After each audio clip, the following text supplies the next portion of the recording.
With the school year winding down, the Johnson City Public Library is gearing up for their summer reading program. Here with all the details is Julia Turpin. How you doing? Hi, how are you? Good. Let's talk about summer reading. All right. It's the best time of the year. It is the best time of the year.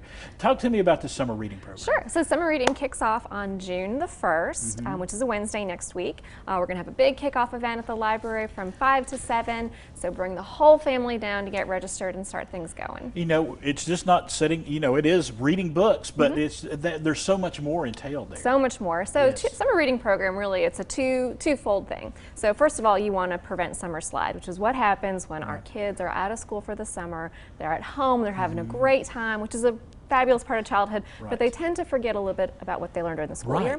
So we want to try to prevent summer slide and keep those kids on reading level. Now, the best way to get kids reading is to get them excited about reading, so that's why we have the summer reading program. So after you register through our app, which is called Beanstack, the kids can come in, they get a badge book, so it's a combination of reading challenges and also activities, so it keeps the kids really engaged, not just sitting down reading, but also doing these activities. And that can be stuff you do at home, or you can come to the library and participate in all of the many programs and special events that we're going to have all summer. And I was going to say, it's not only for students. There's also plenty of activities and events that are going to be happening for adults, people of all ages. All ages. Yes. It's not just for kids, it's for teens and, like you say, adults. Right. And there's fabulous prizes for adults too, so you might win a little something if you want to participate, which is always good. And I'll tell you, one of the best things that you can do as a parent to encourage good reading with your kiddos is to demonstrate that good habit. So reading in front of your kids. So we really hope that parents and adults stay engaged too. Absolutely, because you know, a lot of times when you have small ones, they're sitting there, you never notice how much they're watching you. Absolutely. You really are. And then they parrot what you say, and it's a little scary. Let's do the reading part. So it's not just not what I say, but also what I do. But you also have another program, One Story, One Community. Tell us about that. Sure. So this year we're doing One Story, One Community, which is a community-wide reading project. And so what we've done is purchase several hundred copies of a book called Big Fish by Daniel Wallace.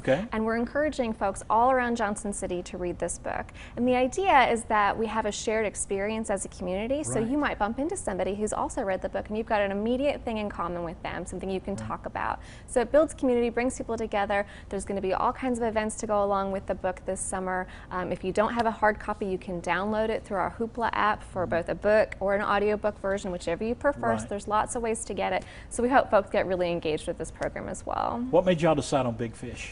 Well, this year's summer reading program is Oceans of Possibilities.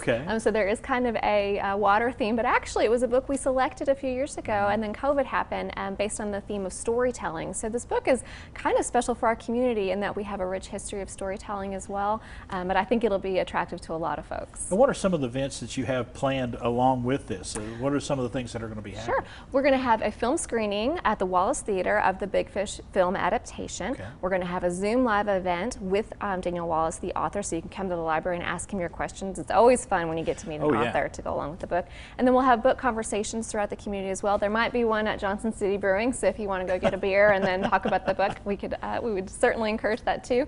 But all of this information is available on the library's website and our calendar too. And I think it's important to let the library's right here in downtown, so you can go have a meal, come to the library, or go to the library, go have a meal. You bet. Whatever you want to do, make it an integral part of your visit to downtown Johnson. Absolutely, build that routine. Downtown is bustling. We've got the new natural adventure play area right across the street from the library now, so you can go grab a beer at the depot and then bring the kids to the playground and come on up to the library. So there's just lots of fun stuff happening down in King Commons in the downtown area in Johnson City. And you know the old saying, reading is fundamental. It's very, very important. Absolutely. All right, Julia, thank you so much for taking some time with us. We're going to give you some information about the summer programs at the Johnson City Public Library. They're located right here on Millard Street in downtown. They would love for you to give them a call. Check out jcpl.org for more information about all of those summer programs. And we'll be back with more Daytime coming up in just a few moments.